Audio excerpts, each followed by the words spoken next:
to Shooby Dooby Doo-Wop, a podcast where we talk about pop music, specifically by deep diving a randomly picked top 10 from the UK charts from the past. Suddenly, we will hear the plaintive cry of a young Mexican girl only wanting a picture of you. Time has stood still since we've been apart while thinking of the things we used to do. I'm Andy Robinson. And I'm James Cook. What week are we looking into this week, James? Well, I'm sure everyone has worked it out from the clues in your introduction.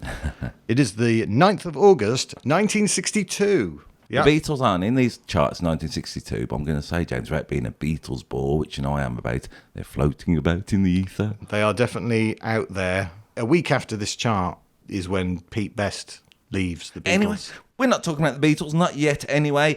What I like about when we do an old chart, James, is especially this is both the chart from before we were born, so we don't have to stipulate what age we were. However, I have heard loads of these songs before because my dad, right? I'm going to bring my dad into it. My dead dad, that's a popular thing, isn't it, in the world of podcasting?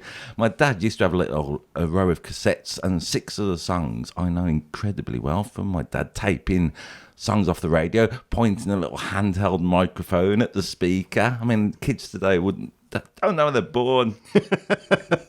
I had heard 4 of them, I think, before this week. So there's 6 songs in this that are brand new to me. Spoiler alert, I am going to be largely effusive about all of these songs. I've been listening to this week. I've had a lovely week listening to this stuff. Yeah. Really gotten into it. I think I might be turning into one of those guys. You know those guys, middle-aged men who like to start wearing bootlace ties and teddy boy jackets, greasing their hair up, and only listen to old records. Yeah. I'm worrying that I'm going down that road. Cool. I mean, what more do you need? So I'm going to say, James, 1962, a bit like when we did 1955 recently, the common perception is these are eras of pop music that are kind of dead and boring, waiting for either Elvis and rock and roll to come in or Beatles and Mersey Beat.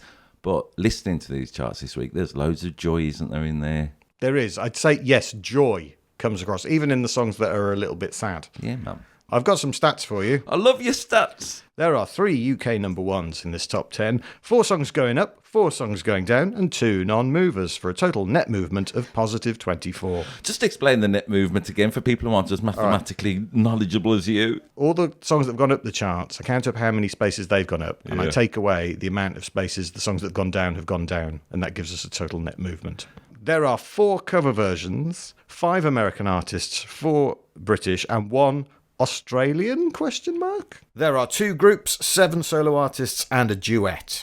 I'm going to say, in my retort to your stats, James, there are 3 songs of Beatles covered. More about that later. There are 5 songs about remembering lost love. There is 2 songs of a seduction. There is 1 song about being a bit of a weirdo. And there is a song about a cartoon mouse. And, crucially, only 1 key change. I was surprised there's only 1 key change this week. We have a Spotify playlist. We have a YouTube playlist as well, with all the songs that you can have a good old listen to, either before or during or after the podcast, so you know what we're talking about. And hopefully our enthusiastic words about some of the songs will open up new musical avenues for you. There are another half a dozen songs on the playlist that are in the top 50 at least this week on the 9th of August 1962, just to remind you.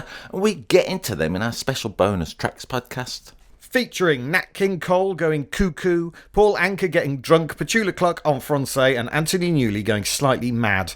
You can join our Patreon community for free. The Bonus Tracks podcast costs less than a 6-pack of Strongbow a month.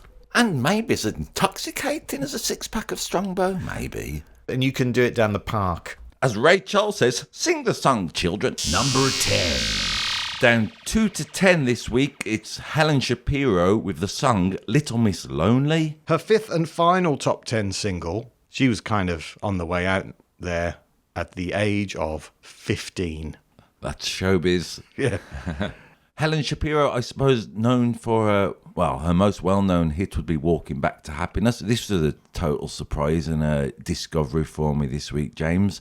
And now, as you know, apart from spouting my unasked for opinions, I like to look at YouTube comments to see what other people are saying about these beautiful pop songs. Now, a lot of them, because we were doing 1962, a lot of comments are about, I remember my husband Derek loved this, he's dead now. So there's a lot of people flocking to YouTube. I'm going to say in today's world where, you know, we say the British people don't like to mention grief and death, maybe YouTube is the place they go to express it. Anyway, It's the new book of condolences. it really is. I suppose what I was alluding to earlier, 1962 being a time of, let's call it, a new kind of rock and roll.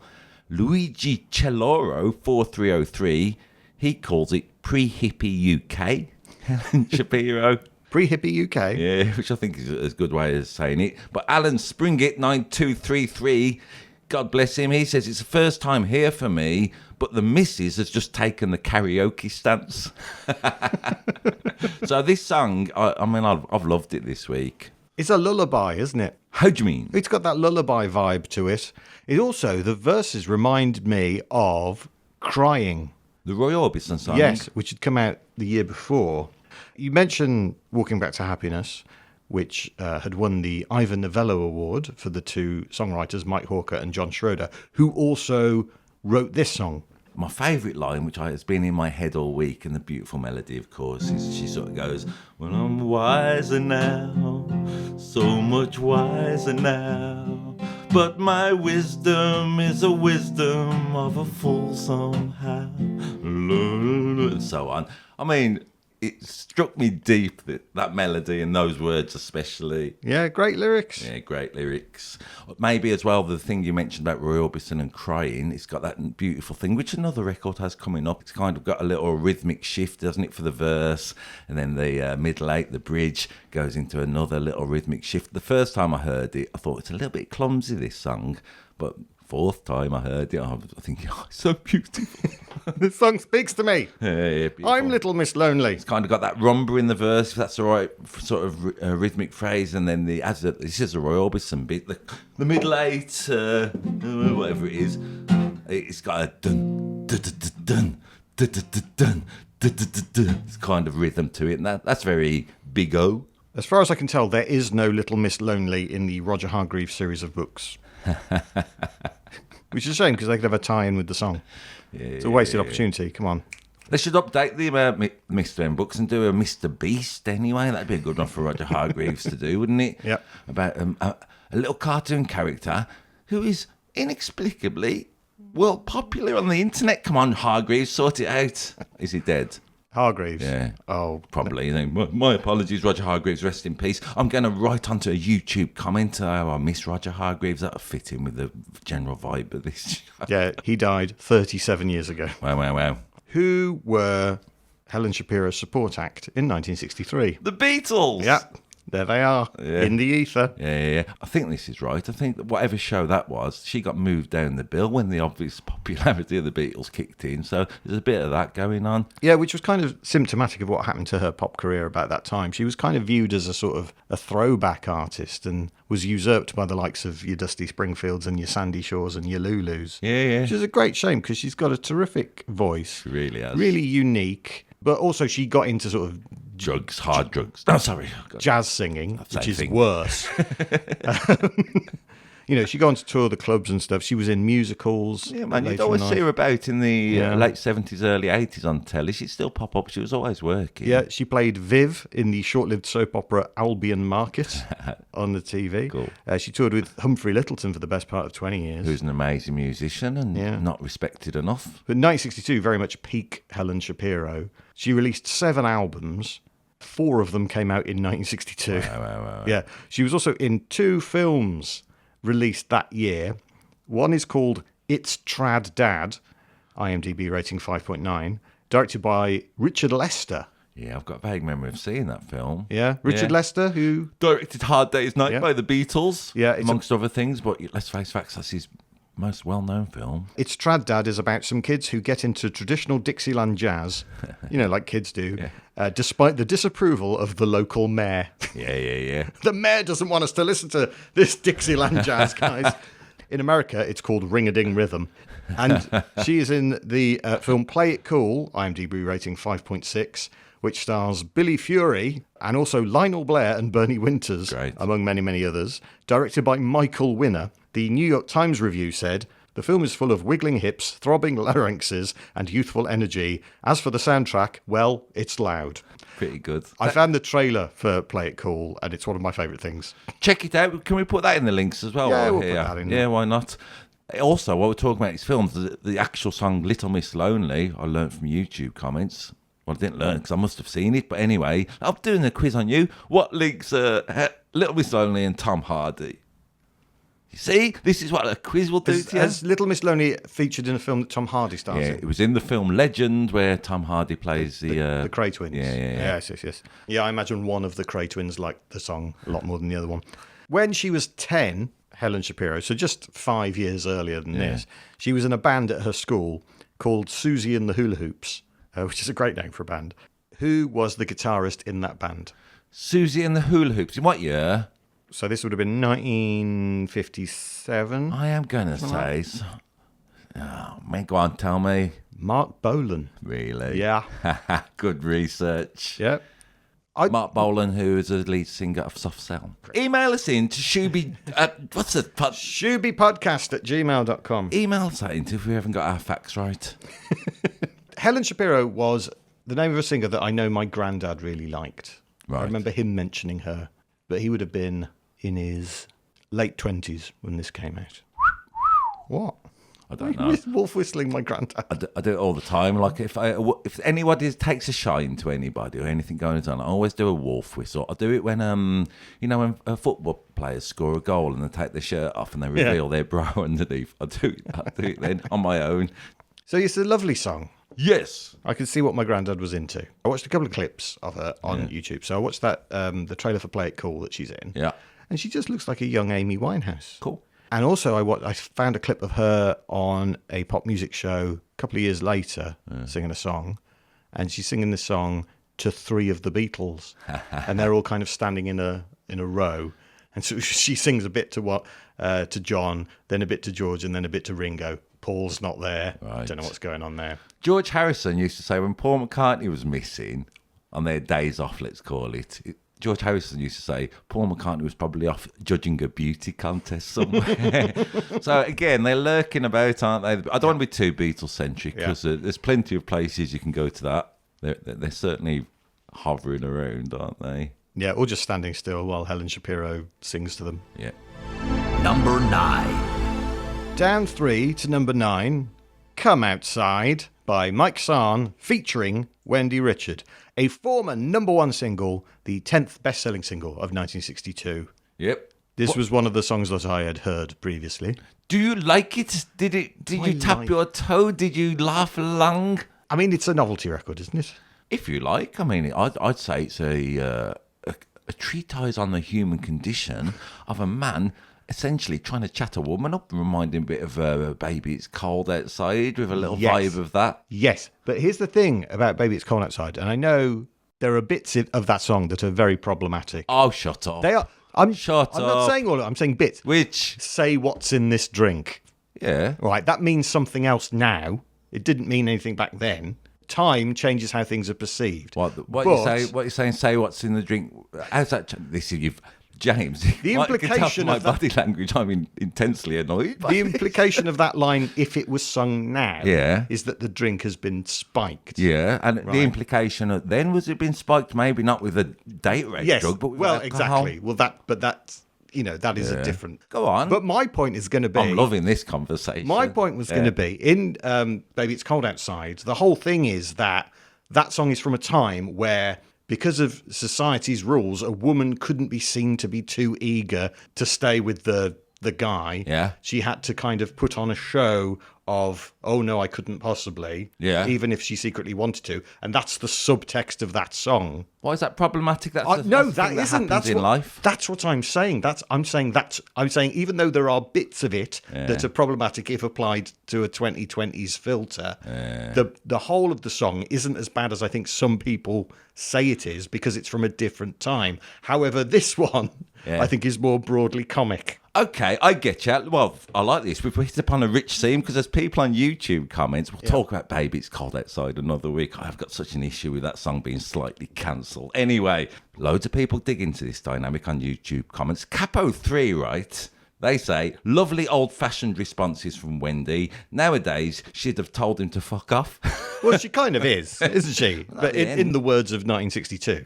Fred C8346, he says, in the US, just asking a woman for a date can get you arrested for harassment. I'm not sure that's true, but I like it. I think, Fred, you've done something there, haven't you? Tie Die 123 says, as a kid, I loved these novelty records with wit and humour. Now everything is so bleeding serious. Everyone offended at something. This was real girl-boy chatter then. Who's offended at this song? I don't know.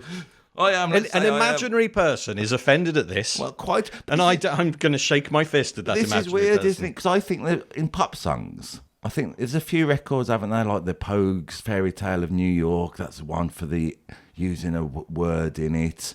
And if it was in a book or a novel, people wouldn't get... There's something about the pop singer singing a song and everyone thinks, well, you mean that? Maybe they're talking from a character's point of view as well. Maybe they're imagining some sort of scenario. Yeah? Yeah, I broadly agree, Andy, but I do think people are getting angry about fictitious people. Yeah, I mean... I don't think anyone's... Sexism's bad, isn't it? I mean, I used to watch Wendy Richards and Are You Being Served as a young man, and she caused funny feelings in my tummy. Yeah. I'm part of the problem. You're not part of the problem. You're not part of the problem. I mean, I do think she's very funny in this record. Yeah, it's great. I like that at one point, one of the reasons she doesn't want to go outside is she wants to do another twist. Yeah. There's a lot of twisting about in 1962, it turns out. It turns out all that stuff about, come on, everyone's doing the twist. Everyone was doing the twist. They loved doing the twist. I love let's go through some of Wendy Richards' responses to when Mike Sahn invites her to come outside. Yep. Remember, his big selling point, lovely moon. There's a lovely moon It's out a lovely there. moon, guys. So he says to her, throughout the song, he says, come outside. Her first response is, what for? Then the second response is, what's the rush? These are valid points. All valid by points. The Richard. third response is, it's cold outside. And then she gets into it, right? Come outside. And she goes, why you do keep on? Come outside. I want another twist, as you alluded to. And then she gets right into it at the end. He says, come outside. She goes, get lost. Give over. Belt up. Why don't you listen to the beat? Yeah. So she wants to keep dancing. She wants to stay listening to the music. He is persistent, though, and in the end, she's just, fine. Yeah. And then he, as it fades out, proffers a little bit of slap and tickle. Yeah. I like hearing the word slap and tickle at the end of a song. I mean, you know. Though you shouldn't be slapping or tickling, actually. So this song, produced and written by 22-year-old Charles Blackwell. He'd go on to arrange songs for loads of people, including What's New Pussycat? Yeah. Whoa, whoa, whoa, whoa. Yeah. The theme to Fireball XL5. Yeah. And the single that Jimmy Savile released, which is called Ahab the Arab. Right. There's lots wrong with that. It is on YouTube, though, if you want to watch it. I mean, that one's going to be a lot harder to defend the Yeah. motives of the singer. Yeah. Charles Blackwell, he also arranged the Anthem of the European Parliament, which still gets played at every sitting to this day. Amazing. So they've gone, who should we get to do the theme for the European Parliament? Let's get the guy who did Ahab the Arab by Jimmy Savile and who wrote Come Outside. It was originally intended to be just a solo song, but a sassy secretary for impresario Robert Stigwood, him off of Managing Cream and the Bee Gees, was making comments during the production, and Stigwood demanded they be included against Blackwell's wishes. Of course, whoever that was just kind of having a laugh, singing along. Yeah. I mean, it's the gimmick of the record, isn't it? Yeah. Wendy Richards' responses. And that secretary was Wendy Richards. Cool. She'd made her TV debut the year before alongside, get this, for how 60s is this lineup? She was there with Sammy Davis Jr. Legend. So he's singing with a couple of young, attractive women. Wendy Richards is one of them. The other one is Mandy Rice Davis, off of the Profumo affair, and the one who coined the phrase, well, he would say that, wouldn't he? Do you know that story from the Profumo trial? No. Well, it's the comment in the trial where the defence barrister says to her, you know, this, I can't remember the name of the guy, this highfalutin government minister, he says he never met you. Yeah. And she went, well, he would say that, wouldn't he? It's a good answer. And that was, at the time, that was like, well, she's hit the nail on the head right there. Anyway, so she was on that. And that comment is kind of in keeping with this song, I think. On YouTube comments, someone called Larry Watson 5675 says Wendy Richard was paid £10 for this. So I don't know if that's a fact, but it's a YouTube comment. Work it out for yourself. I heard 15. Okay. So there are conflicting reports of how much she got paid. It wasn't that much, considering this was a huge hit Yeah, man. in 1962. Mike Sarn had 3 other top 40 hits, but then went into acting and directing, including directing one of the worst films ever made, the 1970 film Myra Breckinridge, IMDb 4.5. Why do you think that's one of the worst films ever made? Everyone thinks it's one of the worst films ever made. I know 2 people who love it. So. Who loves it? Tim, you remember Tim who used to work at a comedy club? Yeah. He's a big fan of that film. And someone I saw on YouTube who was saying this was an undiscovered, criticised masterpiece. It's a weird film, isn't it? I've never seen it. So yeah. I'm going on reports. Yeah, it's an interesting film. I think it's certainly bizarre. Deals with the male and female identity. He'd later go on to have a bit more success in films he appeared in. He's in the 2012 version of Les Miserables, IMDb rating 7.5. He's in The World's End, Yeah. the last film in the Cornetto trilogy, Yeah. 6.9. And he is the voice of the villain in 2011's Tinker Tailor Soldier Spy. Let's drag it back onto the music a little bit. What I like about it, James, Yep. Chordally underneath. I can't remember the verses. Maybe you can remind us, but it's got this Little doll, little doll, you've been do. little doll. That's kind of C. At C and A minor, F and G, do. F and G again, do. Then the chorus goes, come outside. Fuck off. Come outside. Anyway, so that beautiful little chord sequence of C, A minor, F and G. Little spoiler alert, not the first time we're going to hear it in these charts. Well, it is the first time. Not the last time we're going to hear it in these charts. Thank you very much for pointing out. Not Well, the first time you hear that chord progression. Anyway, I'm just trying to cover up my mistake. I found this quite touching. The Green Man of Norwich on YouTube says, apparently my grandfather absolutely loved this song. He died more than 10 years before I was born, so it's nice to feel a bit of a connection. This is a good idea, isn't it? A song, so you can be told that a member of your family loved it, and that'll influence where you hear it. Yeah. I thought it was touching. And quite funny if you made it up as well. What do you mean? So, like, if I go before my kids have kids, I'll get my wife to tell them, he loved Cotton Eye Joe by the Rednecks. Now they have to listen to that all the time. I get you. I don't. I'm ambivalent towards it. Ha ha ha. She recorded another version of this song in 1986 with fellow Are You Being Served star Mike Berry that got to number 97 in the charts. It's sort of rewritten a bit to give the female in it a little bit more agency. Yeah. However, it is awful. Okay. And do you know who else covered this? No. In 1991, this song was covered by Bruno Brooks, Liz Kershaw, Samantha Fox, and Frank Bruno.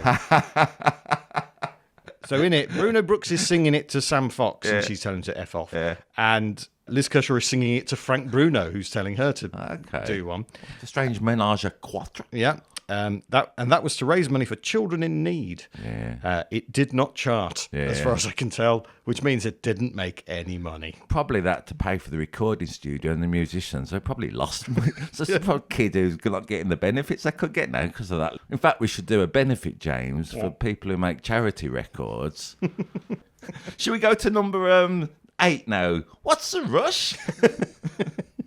Let's have another twist. God, they love twisting back then. Number 8. Up 8 to number 8. On its way to number 2, it's Bobby Darin thinking about the things we used to do, or to be more precise, it's just called Things, the song. Things. What a vague title for literally anything. That could be. Yeah, beautiful. What's this? Oh, things. Things. Yet, shall we be specific about the things that Bobby Darin is reminiscing about, or save that for a bit? Well, there are 4 that he mentions, isn't there? Walk in the park. Walk in the park. Kiss in the dark. Sailboat ride. Yeah. And then he goes, what about the night we cried? And I always think, don't bring that up, mate. We're trying to get over. Don't bring up the sad times. But he's not bringing up the sad times to anyone but himself, is he? There's nobody there. He's not talking to whoever the song is addressed to directly. He's reminiscing from his lonely window, if I recall correctly. Window. It's got that thing I like of the backing singers repeating the last word of the line. Again, this was one of the songs on my dad's cassette that I was introduced to as an early age. I mean, I adore this song. Makes me feel so happy, and yet it's got the little sadness within it, hasn't it? And, the story of Bobby Darin, he sings all these joyful songs and those tinged with sadness. Part of my thing sometimes is to look into people doing covers on YouTube in their sheds and in their gardens, in their living rooms. There's some absolute beauties of this week. There's a fella called The Walrus Was Danny. Do you remember him? I've mentioned him before on this podcast when I'm talking about YouTube covers. I say he's covered every song he must have done because he's always there. So shout out to him. He gets his daughter to sing the backing vocals on. It's pretty touching. But Walrus Was Danny, of course, is there. There's two beautiful fellas called Cully Stir, I believe. My apologies if I got that wrong. They do a version of it in front of their Christmas tree. And because the song is so strong, it sort of holds up to anyone having a go at it, I think. I hope so. I'm planning to do this at karaoke. Have you heard Robbie Williams and Jane Horrocks' version of it when Robbie Williams was doing his swing thing? No, I haven't. It's really good. Yeah. So they're flirting on it as well and singing along. And then what I love about it is Robbie Williams at the end. They do a little bit of banter at the end of it. And it's obviously spontaneous. And then Robbie Williams goes, I want you to be like Kylie, but you sound more like June Whitfield. And as he's saying June Whitfield, Jane Horrocks sort of chips in because they're obviously in the moment. And I know this feeling. Robbie Williams is obviously so proud of his "you're like June Whitfield" joke. He says it again just to make sure she's heard it. It's touching. Also, crucially, James, this is a song that contains a key change in it this week. Thank God I've got that out of the way. Hooray! I was worrying about it. This is the one. Should we get into Bobby Darin's life story? Yeah, why not for a bit? I mean, I feel he'll pop up again, but yeah, go on then. I'm all ears. Bobby Darin, and I think this is also true of Jack Nicholson. Yeah. He grew up thinking that his grandmother was his mother and that his mother was his older sister. I think Eric Clapton that happened to as well, I believe. I think it happened quite a lot back in those days when, getting pregnant at a young age, unmarried, was frowned upon. I hear you. His grandfather, who he thought was his father, had actually died before he was born. His name was Sam Casotto. He was a made man and member of the Genovese crime family. Forget about it! Bobby Darin, obviously not his real name is Walden Robert Casotto, was basically born into the mafia. Cool. It's not cool, Andy. The mafia is not cool. You're joking, right. You watch Goodfellas, nothing but cool. What are you on about? No one knew who his actual biological father was, as his mother took that secret to her grave, until they did DNA tests in 2020, long after everyone concerned had passed away, and they found out who it was. It was some guy. Bobby Darin should do the BBC show, Who Do You Think You Are? Yeah. They'd have a lot of content for that. I don't think so, because he died in 1973. What? Spoilers? Yeah, at the age of just 37, after heart surgery on his increasingly weak heart. In this year, 1962, he married Sandra Dee. Look at her, she's Sandra Dee. Yeah, it didn't last, though. They divorced in 1967. The year after that, 1968... Bobby Darin was present at the Ambassador Hotel in Los Angeles when Robert Kennedy was assassinated. Wow. Maybe it was him. No, I don't think Bobby Darin killed Robert Kennedy. I think that's... It did. Bobby Darin killed Robert Kennedy. Please email us into ShubyPod... Oh, man, I've got to learn it. ShubyPodcast@gmail.com. Email us into ShubyPodcast@gmail.com if you know to the contrary. This record was produced by Ahmet Ertegun. Oh, yes. You know that name? I do, from Aretha Franklin and the Atlantic label, I believe. He's a mover and a shaker, isn't he? Yeah, impresario, co-founder of Atlantic Records. Also co-founder of the New York Cosmos football team that signed Pelé in the 70s. Good facts. And he also apparently wrote the song Mess Around. Beautiful. By Ray Charles, or he at least has a songwriting credit on it. Oh, okay. Did he do one of them where he... Alan Freed, where you put your name on it. I don't know. I mean, it'd be unusual because he didn't do it for any other songs, I'm going to say. So he might have wrote that. Mess Around, of course, maybe most famously featured in that great scene in Trains and Boats and whatever that. Planes, Trains and Automobiles. That's the one. Yeah. Do you know how Ahmet Ertegun died? No. He tripped over at a Rolling Stones concert and banged his head on a concrete floor. Wow. Who came together for his tribute concert? I imagine everybody in the music industry. Yes, but specifically one band Stones? reformed. Oh, go on, tell me. Led Zeppelin. Okay. Oh, yeah, I remember the big fuss about that. Yeah, they came back. That was for his memorial right. concert. That's right. And he was the producer of this record. Cool. Which is a great record. Great fun pop song about being sad. It's a country song, essentially. What the bit... I'm going to get my guitar, because the bit that I love especially, I mean, he sings it so great, doesn't he? But he goes, there's not a single sound and there's no one else around. And he gives it a lovely little yodel, which I can't do. But, I mean, he sings it great, doesn't he? Thinking of the things we used to do. I'm thinking about things. Anyway. How many of those things have you done? Remind me of them again. Walked in a park. For sure. Actually, we've done that together. Yeah. We haven't kissed in the dark, though. Not yet. I'm just going to turn the lights on. Do it. Just in case. Yeah. Sailboat ride? No, I've never done that. I'm not a div. No, I'm a landlubber. I love the land. What about the night we cried? I've cried about things, yeah.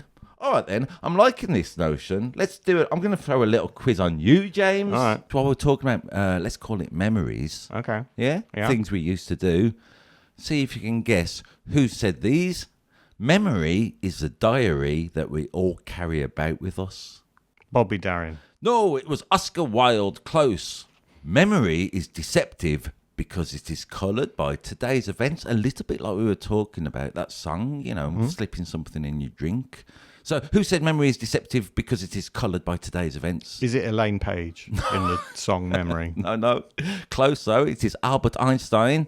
Hey, check out Einstein's new show on Radio 2 when he takes over Elaine Page. Oh, I'll give you a little clue. This is a pop star saying it. You never know when you're making a memory. That's a good quote, I think. It's true, isn't it? Yeah, really, that's more appropriate for Elaine Page. It's true, though, isn't it? You don't know when you're making a memory till in the rear view mirror, as I like to say. Thank you, Ricky Lee Jones, for that little insight. We'll do one more and get out of Dodge. All right, this is another pop star. Yesterday's just a memory. Tomorrow is never what it's supposed to be. Is that sounds like a song lyric? Sounds like a lyric, doesn't it? From an established Nobel Prize-winning songwriter. Would that be Bob Dylan then? Yeah. Yes. It's not going to be the vice president who wrote It's All in the Game. No. So no. Check out that fact from whatever show that was ages ago. Show 1, that's from. Vice President wrote the beautiful song All in the Game. All right, one more. As you get older, these things happen. The first is your memory goes, and I can't remember the other two. Ha ha ha. Oh, some wag. Norman Wisdom. He was a wag. No, he wasn't married to one of the England football players. Let's just point that out. Number 7. Up 21 to number 7. It's Guitar Tango by The Shadows. Yo. It's a cover version. Oh, really? Yes, originally recorded in French in 1961 as Guitar Tango. Nice. My French accent now. Yeah, you've done what we English people like to do, which is just saying it in a slightly silly voice. Well, it's just written exactly the same, apart from there's an E on the end of guitar and there's a hyphen between guitar and tango. It was written by Georges Lieferman, Norman Maine, and Jacques Plant. What do you make of this record? As I was walking around listening to this, it reminded me of like a Tarantino film. It's the kind of music he'd use. For sure. You know, it's got that slightly Latin flavour to it, and he's got the horns coming in towards the end, and but also a kind of steady kind of dum, the beat of dum, dum, dum, dum, like that. Yeah, I'm not sure it's a tango. I'm not sure the beat is a tango, weirdly, but it doesn't matter. But it's guitar tango. I know it's called that, but I don't think it is a tango. What have you been singing? It's an instrumental, so what have you been singing to the instrumental? I have been singing this week, this is a guitar tango. I'd rather have a mango or maybe join a quango rather than listen to this guitar tango. I've been singing that because I like the Shadows. I've not been digging this record. This has grown on me a lot. I thought it was a bit basic when I first heard it. I always like it when that happens. Yeah. I listen to it quite a bit. It's not one of my favourites. This is the one that in this week's top 10 that I'll accept it. It's still good, of course, isn't it? Yeah, this was their first single since the departure of Jet Harris, who was replaced by Brian Licorice Locking. Wow. Licorice was his nickname, not his middle name. Why is Bruce Welch the odd one out in this lineup of The Shadows? Why is he the odd one out? Yeah. That's a good question. I don't know. He's the only one who is not called Brian. Oh, really? Yeah, 75% of the Shadows at this point are called Brian. Brian Marvin, really? Well, Hank Marvin's real name is Brian Robson Rankin, which is not to be confused with 14th, which is Brian Robson's ranking on the all-time England goal scorers list. Nice. He took Marvin from the country singer Marvin Rainwater. The other Brian Bennett, the drummer, he would go on to write Chase Side Shoot Up. Do you know what that is? No. It is the theme music to the BBC's golf coverage, which is an absolute banger. How does it go again? Can you just...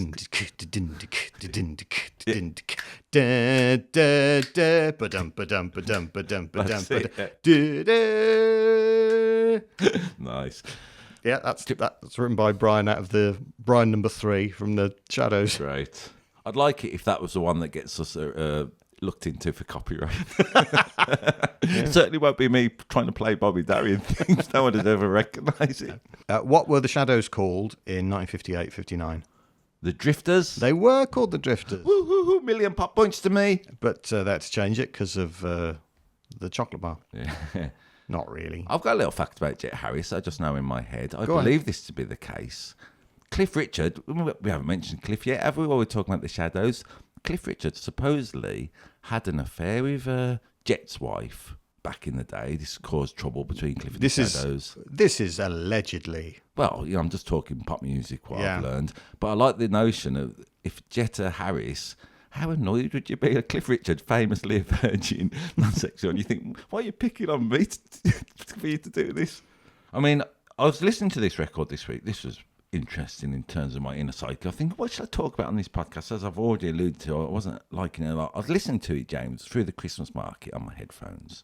And I was thinking, think about me. Is sometimes I like the Shadows and sometimes I really don't. And I thought this was pretty interesting. Then I took my headphones off and then I heard people walking around the German market saying things like, yeah, I like bratwurst, but I don't like Frankfurter. And I was thinking, that's tedious, so I wish I'd never mentioned it. Cool story. I tend not to like the Shadows records that are a bit, that are a bit kind of twangy. Ding-a-ding, where it's got FBI, I love that. That got kind of that incredibly twangy guitar noise of the Shadows. For some reason, that goes right through me. Okay. But, Scotch on the Socks. Yeah, you love that record. You've played that when you're DJing, haven't you? Yeah. I love that by the Shadows. Cool. More of that kind of thing, please, the Shadows. I think it's a bit late now. I'm thinking, because we haven't got that much to say about the Shadows, apart from I like it, you like it, I don't like it, it's all right, it's good. I'm going to withdraw my Wikipedia donation that I give every week. £2.75 for this nonsense. Are you paying for Wikipedia? Never. No. Should do, though, shouldn't you? Do you think you should pay for Wikipedia? If I made enough money, yes. Hey, why don't you look into joining our Patreon? We're not asking for loads of money. We're looking to cover costs, though, aren't we? Putting this podcast up. I've done a little bit of a shout-out for, let's call it, our financial situation. James, what do you make of that? Yeah, sign up to our Patreon. You get access to our bonus track episodes and a badge and a membership card. And we're creating some sort of community where live shows are on the horizon. Obviously, we're recording these before we put it out, so it's all moot, really. Yep. But, this is what we're trying to do. And have a bit of fun. Have a bit of fun talking about pop music. And you will have first dibs of a seat on the first Shooby-Dooby-Doo-Wop trip to the moon. We can make all kinds of promises that we don't have to keep. Yeah, that's true. That's true. But, it's all largely theoretical at this point. Yeah. We do have plans to stick to it. Number 6. Up one to number 6 this week. It's Brenda Lee with Here Comes That Feeling. This has got into my heart this week, even though I love all the other records in there. I've never heard this before. I've been loving it this week, this tune. Brenda Lee's voice is incredible. That rasp that occasionally comes into it when she's really going for it. You can see an influence on the likes of Lulu, can't you? Absolutely.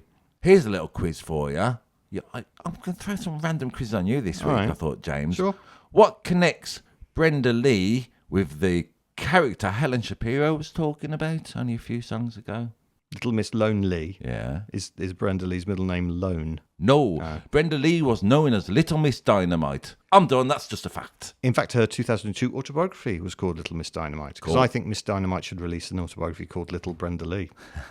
As revenge. Or Brenda Lee. Do you know who wrote this song? Because I've been so obsessed with it. Do you know the fellow who wrote this song?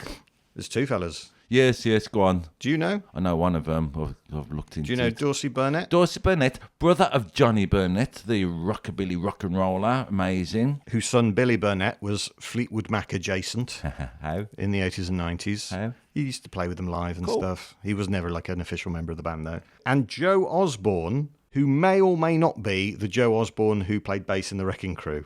Some reports said it was him, and some reports were vague. Fake news, doesn't matter. I mean, it's beautiful. As someone on YouTube wrote, William Thomas 4395, he says, whoever it was, they deserve medals. And I agree with that, because it's just been great, this song. Yes. Shall I do the chords? Go on. You're itching to get your guitar out. I was singing it right. So you've got this kind of, it stays on C. It's got that thing. C and A minor, yeah. Mm-hmm. She's sort of going for copyright. See you again, and it ain't right. Hey, I remember this from earlier. We had a little sing, didn't we, James, while we were setting up? No, but from the another song had that. Well, C and A minor. Yes, C and A minor as well was the kids section of C and A. All right then. Well, as I mentioned, they extend it a little bit. This is why I set it up earlier. C.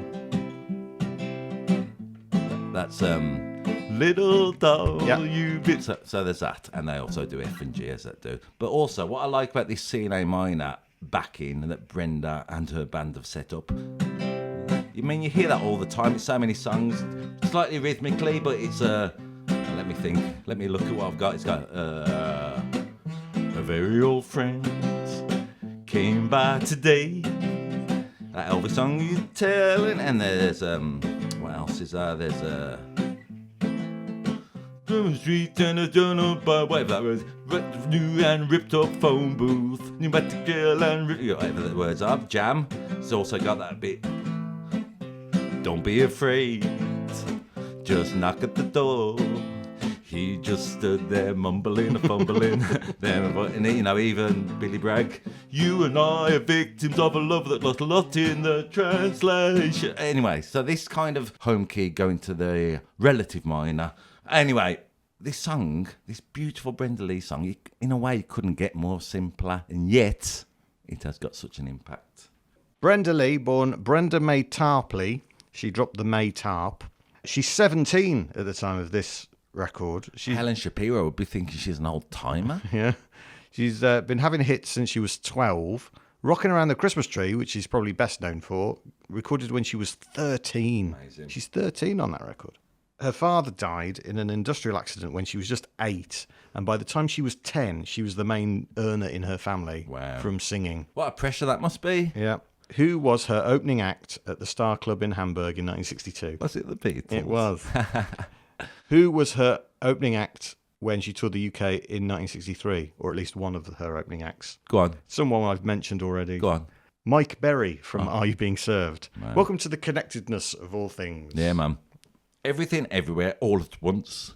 Now, this is interesting. Again, I was looking at, there's loads of little beautiful YouTube videos. I mean, I went to see Nick Lowe do a gig recently. He's covering this in his live set at the moment from an old record. That's a great version. Check that out. I like the notion of Here Comes the Feeling. Such a great lyric, I think, because the Beatles again did it, didn't they? I've got a feeling deep inside. You think, what is this feeling? So you can prescribe whatever you want to it. Here Comes That Feeling. Recently, Liam Gallagher did in that Mars to Liverpool. Here comes that feeling. Here it comes again. All that, and I think it's such a great line to have. What feeling? Don't matter. Whichever one you think it is. Clever songwriting. But in this song, it is about a long-lost love, isn't it? Yeah. Or a lost love. Yeah. And here comes that feeling. And that kind of, I sense the black dog. Yeah. It's coming here. But there's also a sense of defiance in the lyrics, because there's a thing about, pretty soon I'm going to be out dancing and things like that. I mean, she doesn't explicitly say doing the twist, but it's 1962. Probably. And everyone is doing the twist. What version I watched on YouTube was posted by the Brenda Lee official channel, yeah? Mm-hmm. And the title of it they've put up is Here Comes That Feeling Again, right? And Sunday Times gets a right strop because the actual song is Here Comes That Feeling, not Here Comes That Feeling Again. Sunday Times goes, you'd think the official Brenda Lee channel would get this song title right. And it reminded me of a little internet war going on a very mild level, that Brenda Lee official channel putting out some kind of fake news and rewriting history. It's a valid point. I get the title right, Brenda Lee official channel. It could be that they've posted the song twice. Yeah. Reposted it like this. Here comes that feeling again. Yeah, all right. Could be that. If nothing else, and you don't go to Spotify to listen to it, please go over and check this song out. You'll have a great 2 minutes.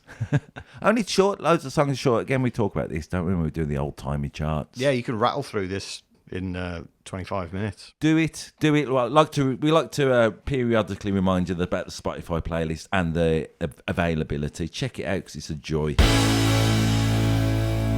In part 2 of this week's Shooby Dooby Doo Up, unsurprisingly, we'll be deep diving the top 5 from the 9th of August 1962. Here's a little taste of what you might expect from that. Now, we've talked a little bit about what's appropriate in this day and age. Let's dig into this record. Yep, it's time to count the stereotypes. Basically, Ray Charles and a choir are having a torrid affair. Yep, and it sounds that way. Seriously, I think the James Bond theme should be the national anthem. Yeah, okay. What about the Charters of Our Hearts? The Charts of Our Hearts. Yeah. What about it? No way. Don't do it. Say it ain't so, Joe.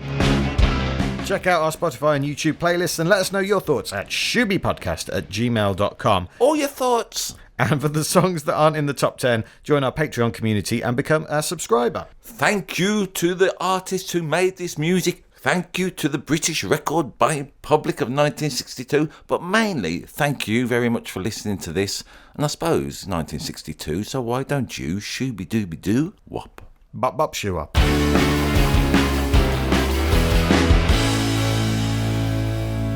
Cool. Get knotted. Let's just Sling your hook. do one, mate.